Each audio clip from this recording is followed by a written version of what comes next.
Hi, welcome to my channel fifty 50. இன்னைக்கு நம்ம third day of series 28ல வந்திருக்கோம். இந்த சீரீஸ்ல பார்த்தீங்கன்னா எல்லா எக்ஸசைஸும் கீழ் முதுகு பகுதியில் இருக்கிற மசில்ஸை ஸ்ட்ரென்தன் பண்ணுறதுக்கு, பேக் பெயின் இல்லாமல் லாங் லைஃப் இருக்கிறதுக்கான எக்ஸசைஸ் தான் பண்ணிட்டு இருக்கேன். ஆல்ரெடி 2 நாள் முடிச்சிட்டோம். இன்னைக்கு 3வது நாள். சிம்பிள் எக்ஸசைஸ் தான், ஆனால் கீழே இருந்த மாதிரி பண்ணலாம். நேராக நின்று பண்ண முடியாது. கீழே குனிஞ்சு பண்ண முடியாதவங்க அவங்கவுங்க பெட்லேயே கூட படுத்துட்டு அதுக்கப்புறம் கவுந்து அனிமல் போஸ் மாதிரி வந்துட்டு அதுக்கப்புறம் ட்ரை பண்ணலாம். அதனாலையும் நல்ல பெனிஃபிட்ஸ் இருக்கு. ஓகே, இப்போ நான் ஃபர்ஸ்ட் பண்ணி காமிக்கிறேன், பார்த்துட்டு நீங்களும் ப்ராக்டிஸ் பண்ணுங்க. Stay tune. பாருங்க, ஃபர்ஸ்ட் ஒரு மேட்ல தரையில பண்றவங்களுக்கு மேட் போட்டுன்னு பண்ணுங்க. டைரக்டா தரையில பண்ண வேண்டாம், முட்டி வலி எடுக்கும். அதுக்கப்புறம் நிறைய நேரம் பண்ண முடியாம போயிடும். அதனால தான் சொல்றேன். மேட்ல இந்த மாதிரி முட்டி போட்டுக்கோங்க. 2 காலுக்கும் நடுவுல ஒரு கையை நீங்க மடிச்சிட்டு இப்படி வச்சீங்கன்னா எவ்வளவு டிஸ்டன்ஸ் இருக்கணுமோ அவ்வளோ கேப் இருந்தா போதும். அதே மாதிரி தலைகீழே வந்து அனிமல் மாதிரி பண்ணிடுங்க. ஓகே, ஷோல்டருக்கு எக்ஸாக்டா கீழே கை வரணும். அதே மாதிரி ஹிப்புக்கு கீழே முட்டி இருக்க மாதிரி பார்க்கணும். ஹிப் இங்க இருக்குன்னா முட்டி பின்னாடி இருக்கக்கூடாது, இல்லை முட்டி ரொம்ப உள்ளேயும் இருக்கக்கூடாது. அதையும் கவனமா வச்சுக்கோங்க. ஓகே, அதே மாதிரி ஷோல்டருக்கு கீழே உள்ளங்கை பதிய வச்சுக்கோங்க. நல்ல உள்ளங்கை விரலெல்லாம் பிரிச்சு வச்சுக்கோங்க. அப்பதான் நல்ல ஒரு கிரிப் கிடைக்கும். ஓகே, இப்போ என்ன பண்ண போறோம்னா நம்ம மாடு மாதிரி உடம்ப மாத்திக்க போறோம். அது எப்படி பண்ண முடியும்னு கேட்டீங்கன்னா பாருங்க, ஒன்றும் இல்லை, முதுகு பகுதியை கொஞ்சம் குழிவு பண்ணிக்கணும், அவ்வளவுதான். தலையை நீங்க தூக்கலாம் அவசியம் இல்லை. சாதாரணமா இந்த மாதிரி நேரா வச்சா போதும். எவ்வளவு தூரம் உங்களால முதுக நல்லா குழி பண்ணிக்க முடியுமோ பண்ணிடுங்க. ஓகே, அதுக்கப்புறம் நார்மலா ஆகும். ஓகே, இதே மாதிரி பாருங்க, திருப்பியும் நல்லா குழி பண்ணிக்கிறோம். ஓகே, முதுகுல இருக்கிற அந்த ஸ்பைனல் கார்டு தரை கிட்ட போற மாதிரி இழுக்கணும். ஓகே, அதுக்கப்புறம் நார்மல் ஆயிடுங்க, ஸ்ட்ரெயிட் ஆயிடும் முதுகு. ஓகே, இதே மாதிரி பண்ணிட்டே இருக்கணும். ஒரு 5 தடவை பண்ணுங்க. வாங்க, அந்த மாதிரி குழி பண்ணும்போது உங்களோட தொப்புள் பகுதியை மேல் நோக்கி இழுத்துக்கோங்க.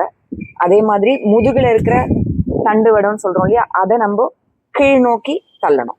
ஓகே, இது கூட சேர்ந்து பிரீத்திங்கையும் மேட்ச் பண்ணிக்கலாம். அது எப்படின்னு கேட்டீங்கன்னா, நீங்க முதுக குழிவா பண்ணும் போது மூச்சை நல்லா இழுத்துக்கோங்க. மேல வரும்போது விட்டுருங்க. பாருங்க, மேல வரும்போது பிரீத் அவுட். அதே மாதிரி திருப்பியும் குழி பண்ணும்போது பிரீத் இன், திருப்பி பிரீத் அவுட். ஓகே, அவ்வளவுதான். ரொம்ப சிம்பிள். நீங்க பெட் மேலேயே கூட பண்ணலாம். ஓகே, அவ்வளோ உங்களுக்கு பெனிஃபிட்ஸ் இருக்கும். பாருங்க, திருப்பியும்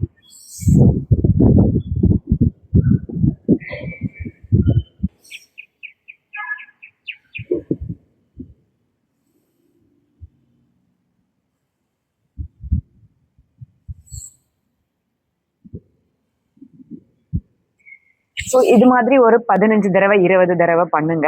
விட்டு விட்டு ஸ்லோவா பண்ணா கூட போதும். இதே மாதிரி இன்னொரு போஸ்டரும் பண்ண போறோம். அதுக்கு பேரு கேட் போஸ். இப்ப நம்ம பண்ணி முடிச்சது கவ் போஸ், அடுத்தது கேட் போஸ். அதாவது பூனை வந்து எப்படி திமிரும் போது முதுக நல்லா இப்படி வளைக்கும், அது மாதிரி பண்ணுவோம்.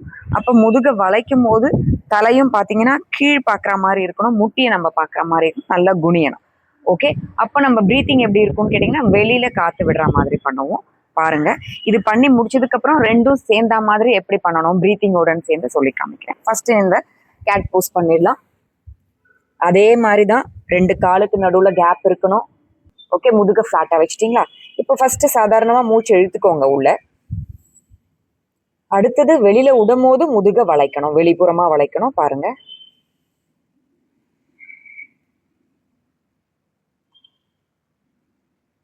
இப்போ மூச்சு இழுத்துட்டு வெளியில வந்துருங்க.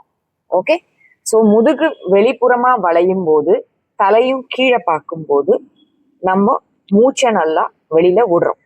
ஓகே, பாருங்க, திருப்பியும் பண்ணி காமிக்கிறேன். ஃபர்ஸ்ட் நார்மலா உள்ள காத்து இழுத்துக்கலாம். இப்போ நிதானமா வாங்க வெளியில. திருப்பி மூச்சு இழுத்துக்கிறோம். வெளியில விட்டா மாதிரி வளையிறோம் முதுக. முட்டிய பார்க்கணும். திருப்பி நார்மலா வந்துருங்க. இதே ரிப்பீட் பண்ண போறோம். ஃபர்ஸ்ட் பிரீத் இன், பிரீத் அவுட். அவ்வளவுதான். ஸோ இது மாதிரி ஃபர்ஸ்ட் ப்ராக்டிஸ் பண்றதுக்கு ரிப்பீட்டடா பிரீத்திங்கோட கரெக்டா அந்த சீக்வன்ஸ் வச்சு முதுக வெளிப்புறமா வளைச்சா மாதிரி காத்த வெளியில விட்டுட்டு கழுத்து நல்லா உள்ள இந்த தாடை போய் நம்ம செஸ்ட்ல படுற வரைக்கும் நீங்க குனியலாம்.